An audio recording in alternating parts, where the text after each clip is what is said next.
ঢাকা বিশ্ববিদ্যালয় এখন জঙ্গির কারখানা, চট্টগ্রাম বিশ্ববিদ্যালয় এখন জঙ্গির কারখানা, মাদকের আড্ডাখানা। কারা করেছে? এই এনসিপি নেতারা করেছে। এনসিপি নেতারা বিভিন্ন বিশ্ববিদ্যালয়ে অস্ত্র, মাদক এই বিষয়গুলোকে অ্যাভেলেবেল করে দিয়েছে, কারণ তারা শিক্ষা প্রতিষ্ঠানকে অস্থিতিশীল করে দিয়ে বাংলাদেশের মানুষকে ভয় দেখিয়ে জামাত ইসলাম, ছাত্র শিবির, এনসিপি নেতৃত্বাধীন 11 দলীয় এই স্বাধীনতা বিরোধী এই জোটটাকে ক্ষমতায় আনবার স্বপ্ন দেখছে। যাক না, হামে হাজার হাজার শিশু মৃত্যু হোক না, তাদের কিছু যায় আসে না। লক্ষ লক্ষ মানুষ মারা যাক না, প্রায় 2 লক্ষ মানুষ শুধু তামাকের কারণে মারা যায় প্রতি বছর। মাদকের কারণে মারা যায় প্রায় 7 থেকে 10 লক্ষ মানুষ মাদকের কারণে। পরিবার সংসার হারা হয়ে যায় 5 লক্ষ মানুষ। কিছু যায় আসে না। এই যে গত 22-23 মাসে যেই পরিমাণ ক্ষতি বাংলাদেশে রয়েছে, সেই ক্ষতি পোষাবার জন্য তাদের কিন্তু ন্যূনতম কোনো রকমের স্টেটমেন্ট নাই, কোনো রকমের পদক্ষেপ নাই। তাদের শুধুমাত্র ওই জুলাই সুরক্ষা আইন আর জুলাই সনদ। ভাই, জুলাই সনদ হলে তো আপনি ভালো থাকবেন, দেশের মানুষ কি ভালো থাকবে? দেশের মানুষকে ভালো রাখবার কি কোনো কথা ওই জুলাই সনদে আছে? বরঞ্চ জুলাই সনদে আছে কিভাবে সমকামিতাকে উস্কে দেওয়া যায়।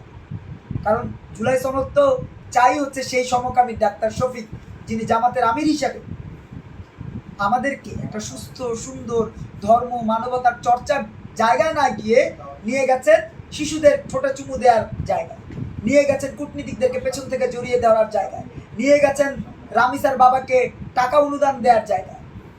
অথচ তাদের উচিত ছিল সত্যিকার অর্থে ধর্ম মানবতাকে প্রতিষ্ঠিত করবার জন্য এজেন্ডা নিয়ে আমাদের সামনে উপস্থাপন করা এবং আমাদের সাথে বিভিন্ন ধরনের জায়গা থেকে বিভিন্নভাবে বাংলাদেশের মানুষের রুটি জীবন জীবিকাকে বাস্তবায়নের পাশাপাশি নিরাপত্তাকে নিশ্চিত করবার জন্য আওয়াজ তোলা। কিন্তু তারা সেটা করছে না।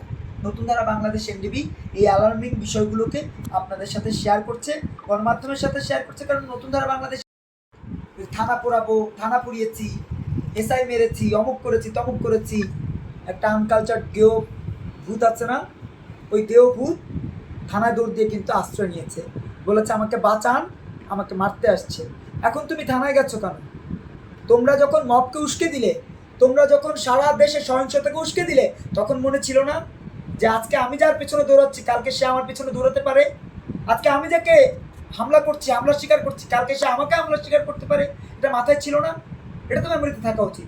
এই যে হাসনাত বলেন, সারজিৎ বলেন, নাহিদ বলেন, আক্তার বলেন, মুজাহিদ বলেন, একটা সমন্বয়ক, একটা এনসিপির নেতা একলা একলা চলুক রাস্তায়, চামড়া ছিলে তারপর ডুগডুগি বাজাবে বাংলাদেশের মানুষ। কারণ তাদের কারণে আমার অর্থনীতির 12টা বেজেছে, তাদের কারণে মায়ের নিরাপত্তা নষ্ট হয়েছে, বোনের নিরাপত্তা নষ্ট হয়েছে, তাদের কারণে একটা স্থিতিশীল দেশ অস্থিতিশীল হয়ে গেছে। আজকে আমার দাড়ি নিয়ে প্রশ্ন আসে, দাড়ি কেন রাখছেন না, দাড়ি কেন রাখেন না?